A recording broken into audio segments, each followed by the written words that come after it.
Shalom. Hari ini saya akan membagikan kepada saudara, teguran adalah kebutuhan. Apakah demikian? Belum tentu. Belum tentu semua orang menyukai kata teguran.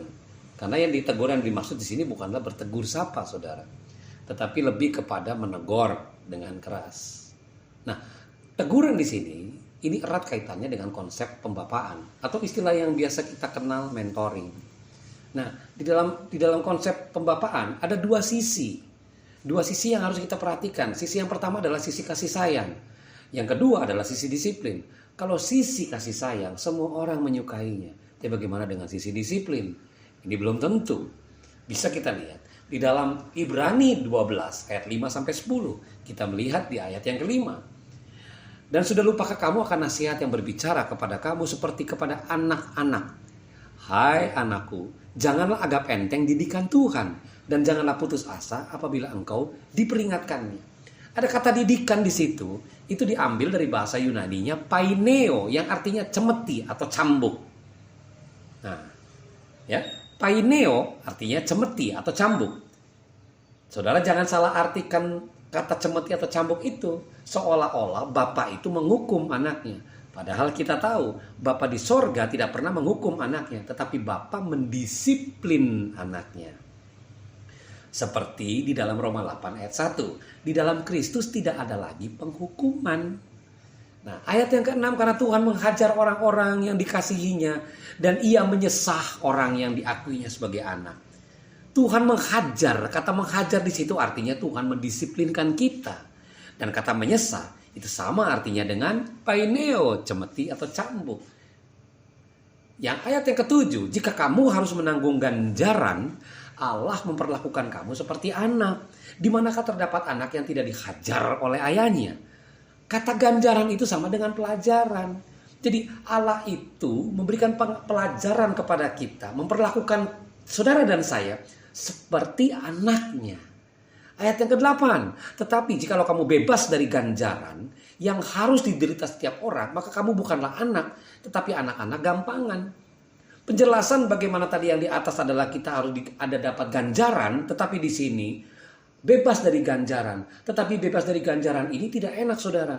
Kalau kita bebas dari ganjaran, itu sama dengan kita adalah anak-anak gampangan. Nah, anak-anak gampangan dalam perjanjian lama, kita tahu anak-anak gampangan itu bisa diistilahkan dengan anak-anak sundal. Anak-anak yang tidak jelas siapa bapaknya. Ingat, saudara dan saya bukan anak-anak gampang. Tetapi kita adalah anak-anak Allah sebenarnya. Karena kita anak yang sebenarnya, makanya kita mendapatkan ganjaran. Jadi ganjaran di sini dimaksudkan adalah ajaran yang disertai dengan cemeti atau ajaran yang disertai dengan disiplin. Nah, dengan menggunakan kata disiplin ini membuat kita tidak nyaman. Jangan kita berpikir bahwa mewarnai hanya konsep untuk saling sayang, kasih sayang. Bukan, saudara. Memberikan uang atau memenuhi kebutuhan anak-anak kita. Bukan itu. Justru ada aspek disiplin di dalamnya. Dan aspek disiplin ini penting buat saudara dan saya. Dan ayat yang ke-9, selanjutnya dari ayah kita yang sebenarnya, ayah biologis, kita beroleh ganjaran sama. Orang tua saudara, baik ayah maupun ibu, baik papa ataupun mama, kita akan beroleh ganjaran.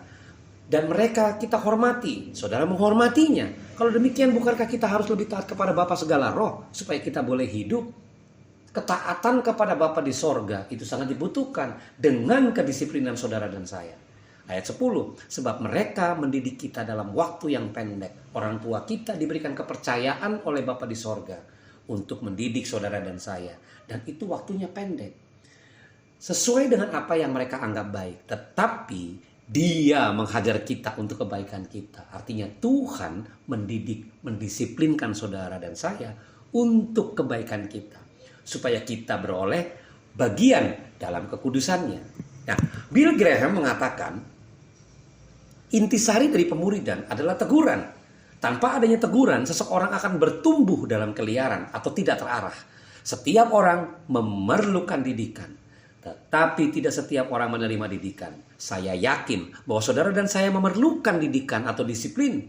Tetapi pertanyaannya, apakah saudara dan saya siap untuk menerima didikan tersebut? Saya kasih contoh, siapa yang mau jadi murid Yesus, pasti semua akan tangan, saya.